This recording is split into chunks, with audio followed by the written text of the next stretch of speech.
Welcome in to another edition of Sports Junkies here at RacinSportsZone.com. I'm Steve Sparky Fifer with Sports Radio 105.7 FM, The Fan in Milwaukee, coast of the Wendy's Big Show, weekday afternoons 2 to 6. He, of course, Gery Woelfel. Can I interrupt you for 1 second? 1 second. Not that I've ever done this before. 1 second. He's Gery Woelfel, columnist here at the Racine Journal Times. Yes. Do you ever say WSSP anymore?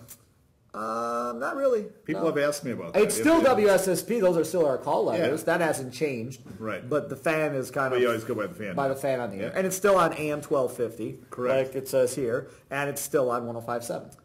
I love the FM format. So do I. Awesome move. Yeah, it makes me sound... Props to the people who did it. It makes me sound more manly. Anyways, that's not true. No. The Milwaukee Bucks played an April Fool's joke on everybody except you last night, and I think they were pretty proud of themselves. I mean, the reaction was silence at the BMO Harris Bradley Center, so obviously that went off smashingly well. And it's not orange, blaze orange, that would have fit Milwaukee. Instead, it is blue, because we don't have enough blue jerseys in the NBA. It's blue. That represents the Lakes and the Milwaukee who? I have no What's idea. The name of the team? I mean, does anybody... What's the name of the pro team? The Milwaukee exactly, the Milwaukee Lakers. No, it's the Milwaukee what? What's the name of the first pro team? We just talked about Milwaukee Hawks. Yeah, who? Sure. So, the Milwaukee Hawks. So, you have the Milwaukee Hawks. Back in the 50s. Cream for the Cream City. And then, obviously, green. Now, we haven't seen the uniforms yet. We saw an M, which apparently is off of the nose of the new mascot or something like that, I guess. Okay, what was your reaction to the M? Now, mine was... I didn't care. I'll be honest with you. I was so mad last night by what they did. I was shaking pretty much throughout the rest of the game. I was so mad. Because, look, it doesn't matter to me what they do from this point forward. It really doesn't. Because, for me at least, it was, you come from New York.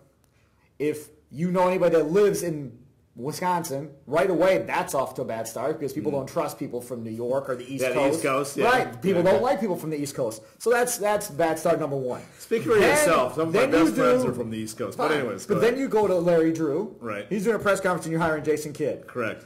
That's not good. So now people really don't trust you at that point. Now, from that point forward, everything's been perfect. I mean, they've been on the money. Everything they've done has been on the money. And I can tell you a couple players that don't trust Jason Kidd, but that's for another. Well, I don't know. That's for another day. But everything from that point, from the kid hiring till now, I think has been picture perfect. The way they've handled game promotion during the games, the way they've gone about everything has been right on the money. You couldn't do it any better. The retirement ceremony they just did. Very well done. First class. Right. It was awesome, right? So you're building trust back up. We do a topic the other day on the Wendy's Big Show earlier this week.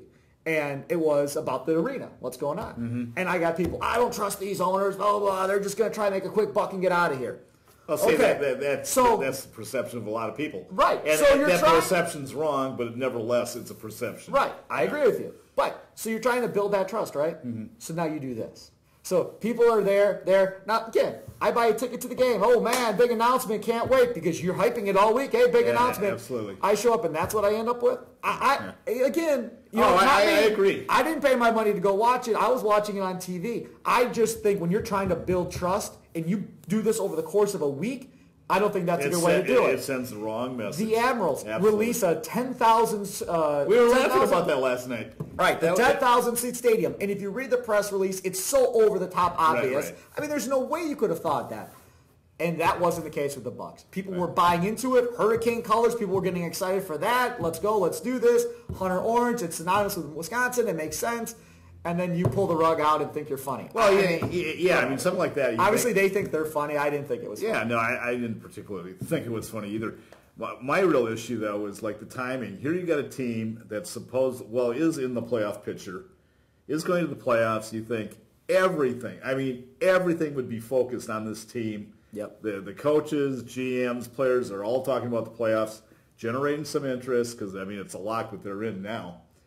But no, they come along and do this stuff when they could have easily done it after the draft or later in the summer when nobody is really, interested in the Bucks at that point. All right. So, I mean, to me, it was just poorly executed. But that wouldn't have been April Fool's joke.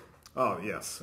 It was. So now we have another date, April 13th, when they're going to show us what the uniforms look like, I'm assuming. Because we know the colors. Why are they throwing this all right now? I know. They already have the date set. But it's so stupid. This is a team that its fan base is starving for the playoffs, period. I mean, it's a big thing to a lot of fans to be back in the playoffs. And they're coming along and kind of diverting the attention from the team to something off the court. This is what I don't understand. And I really don't. I don't get it. Why are we going to bring new colors in now? Why don't you do that with the new stadium? So if these new colors come in, let's say next year, which... Exactly. Then you're going to tear out the floor and start all over. The floor just got put down 2 years ago. I don't know. And by the way, the real quickly, they probably paid some marketing company like millions of dollars. The NBA, I believe, has their own design company. So it's the NBA that helps design the company in conjunction with the Bucks. Owners. But it's like you spent all that money to come up with that. I don't know. Like I said, it's just very bland in my mind. I said on the radio show last weekend, some people are going to love the uniform and some people are going to hate it, regardless of what color it is or what it is. So you're never going to please everybody. He's Gery Woelfel. I'm Steve Sparky Fifer. Thanks for tuning into another edition of Sports Junkies here at Sports Radio 105.7 FM The Fan. I'm just joking. It's RacineSportsZone.com.